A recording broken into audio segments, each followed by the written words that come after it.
السلام عليكم ورحمة الله وبركاته. أهلا ومرحبا بكم وحلقة جديدة من جوه جول مع يحيى.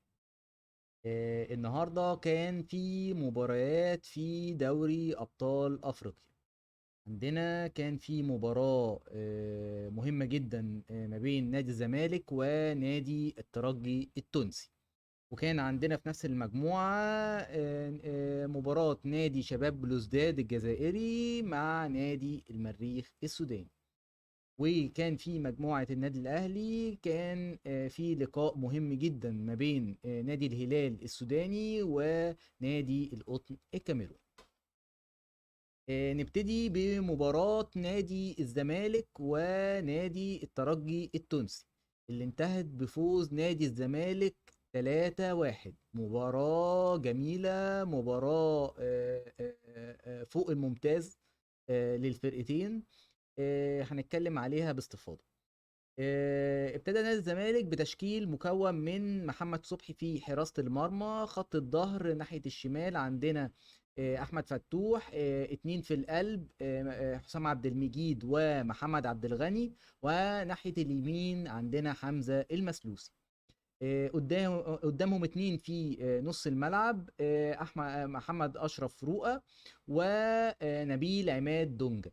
وعندنا قدامهم سيف جعفر، و في الخط الامامي زيزو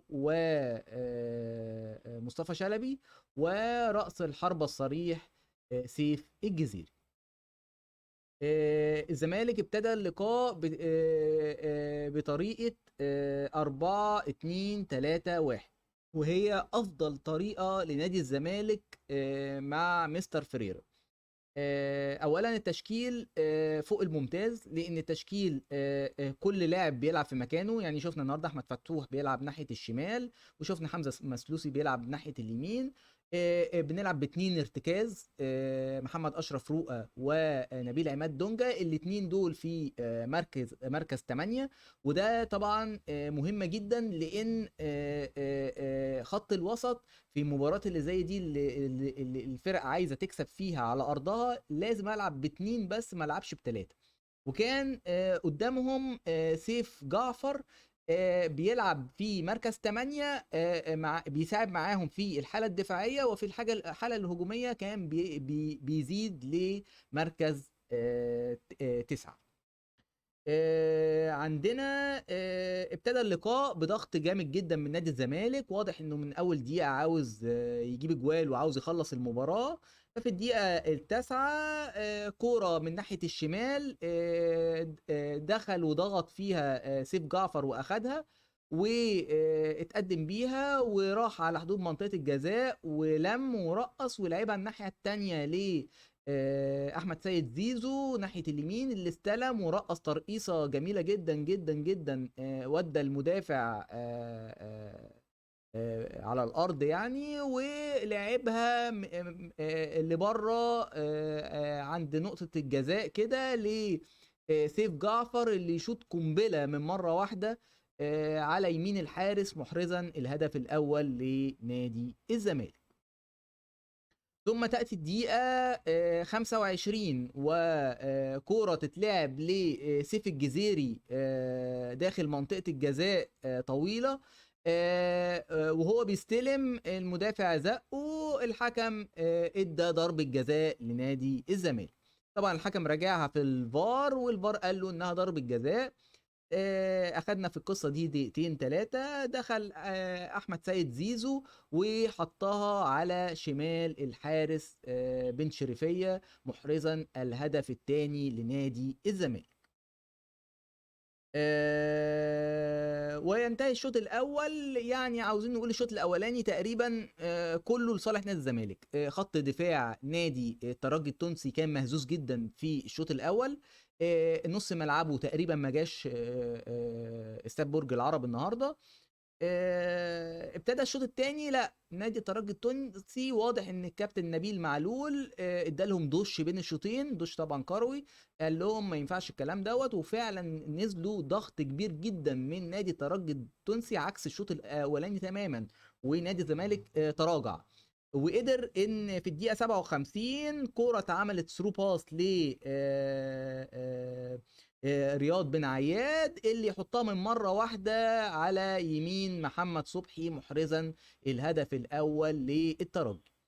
ابتدى نادي الزمالك بعد هذا الهدف يتراجع، ما تقدمش، ابتدى يمسك كوره يهدي اللعب، بيحاول ان هو يحافظ على النتيجه حتى جاءت الدقيقه 91 وكوره كده على طريقه اليسون بيكر وحارس مرمى ليفربول ومحمد صلاح، يلعب واحده ايد ورجل لاحمد سيد زيزو ناحيه اليمين اللي ينطلق بيها ويعمل فنت كده ويلعبها بالعرض على راس الجزيري اللي يحطها بدماغه مره واحده على شمال معز بن الشريفيه، ويقتل بيها اللقاء ويخلص اللقاء بنتيجة 3-1 ويحصد 3 نقاط مهمة جدا جدا جدا في المجموعة.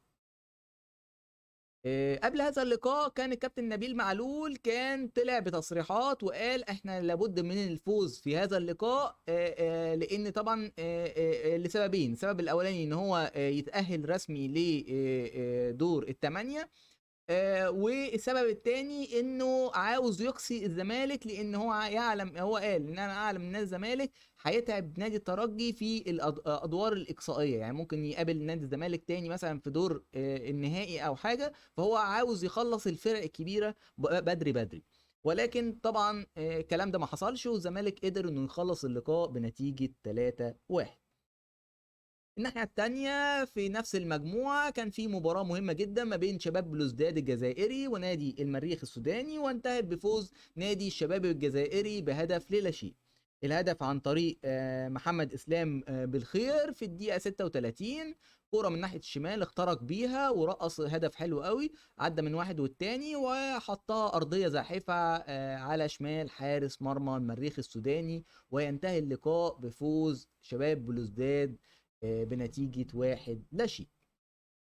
كده ترتيب المجموعة نادي الزمالك أصبح النادي الترجي التونسي برصيد 9 نقط من 4 مباريات، يليه نادي شباب بلوزداد 6 نقاط من 4 مباريات، يليه نادي الزمالك 4 نقاط من 4 مباريات، ثم نادي المريخ السوداني في المركز الرابع برصيد 4 نقاط من 4 مباريات.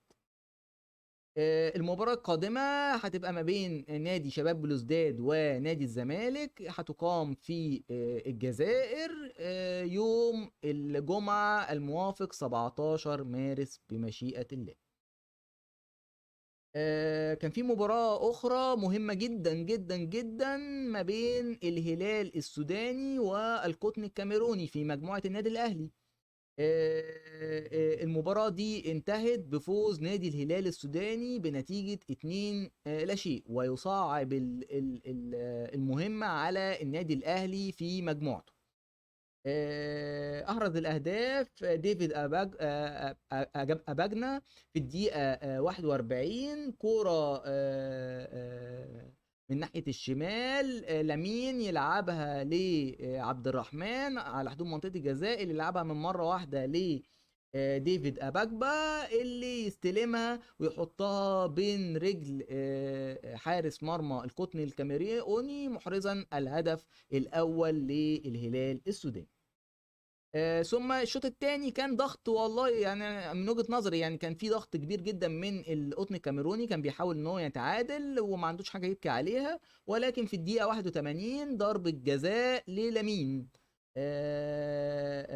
مانو اللي يتزق كده ويتعرقل في منطقه الجزاء ويدخل مكابي ويحرز الهدف الثاني. كرة جميلة جدا، ضربة جزاء اتحطت نموذجية، حطها على شمال الحارس ثم قص الشمال، محرزا الهدف الثاني للهلال السوداني. ترتيب المجموعة النادي الأهلي هو الهلال السوداني يتصدر المجموعة برصيد 9 نقاط من 4 مباريات، يليه نادي سان داونز برصيد 7 نقاط من 3 مباريات، ثم النادي الأهلي برصيد 4 نقاط من 3 مباريات، ثم القطن الكاميروني من 0 نقاط من 4 مباريات. المباراة القادمة ما بين سان داونز والنادي الأهلي هتقام إن شاء الله يوم السبت القادم في جنوب أفريقيا. هيبقى بتاريخ السبت 11 مارس. المباراة دي لا بديل عن الفوز للنادي الأهلي. آه، عندنا سان داونز يمكن فتح المدرجات للجماهير بالمجان وقال لهم تدخلوا المباراة بدون دفع تذاكر. طبعا محاولة منه لحشد الجماهيري امام النادي الاهلي، لان هو يعلم ان المباراة دي بالنسبة له مباراة فاصلة، ان هو لو فاز يوم السبت القادم بنسبة كبيرة جدا سان داونز هيبقى حط رجله في دور الثمانية. هيبقى طبعا لسه، هيبقى طبعا لو فاز على النادي الاهلي هيبقى 10 نقاط، ونادي الهلال السوداني هيبقى 9 نقاط، وهيتبقى للنادي الاهلي مباراتين مهمتين جدا: مباراه للهلال السوداني هنا في القاهره، ومباراه القطن الكاميروني في الكاميرون. النادي الاهلي ما عندوش حل غير لازم يفوز في الثلاث مباريات القادمه، لازم يفوز مباراه سان داونز ومباراه القطن الكاميروني ومباراه الهلال السوداني. النهارده كان في مباراة أخرى في الدوري المصري ما بين الأهلي والمقاولين، وانتهت بفوز النادي الأهلي 2-1. ويمكن الفوز ده مهم جدا للنادي الأهلي معنويا قبل لقاء يوم السبت القادم مع سان داونز. ابتدى النادي الاهلي اللقاء ضاغط، عاوز يخلص المباراه بدري بدري، وقدر فعلا يخلصها من الشوط الاول. ففي الدقيقه الثانيه جت ضربه جزاء لطاهر محمد طاهر اللي تعرقل داخل منطقه الجزاء. دخل علي معلول وحطها في منتصف المرمى لابو السعود، محرزا الهدف الاول للنادي الاهلي. ثم في الدقيقة 22 مروان عطية مرر كورة من ناحية اليمين لمحمد هاني اللي يدخل جوه منطقة الجزاء ويلعبها بالعرض، ولكن تخبط في فاروقة وتغير اتجاهها وتسكن مرمى أبو السعود، محرزا الهدف الثاني للنادي الأهلي. ثم الدقيقة 43 أوشايا من ناحية الشمال يلعب كورة عرضية لجون أوكلي اللي يحطها براسه، محرزا الهدف الوحيد لنادي المقاولين. والشوط الثاني حاول النادي الاهلي ان هو يحافظ على النتيجه، وقدر فعلا ان هو يخرج بالمباراه او بالثلاث نقاط مهمه جدا بالنادي الاهلي، طبعا مهمه جدا في الدوري المصري ومهمه جدا في اللقاء القادم مع سان داونز معنويا. كده النادي الاهلي بيحافظ على الصداره بتاعته برصيد 44 نقطه من 18 مباراه. نتمنى ان شاء الله الفوز للنادي الاهلي في المباراه القادمه مع سان داونز. و يعني النادي الاهلي ما عندوش حل زي ما احنا قلنا غير الفوز على سان داونز في جنوب افريقيا. دي كانت اخر حاجه معانا النهارده، نلقاكم في حلقه قادمه من جوه الجول مع يحيى، والسلام عليكم ورحمه الله وبركاته.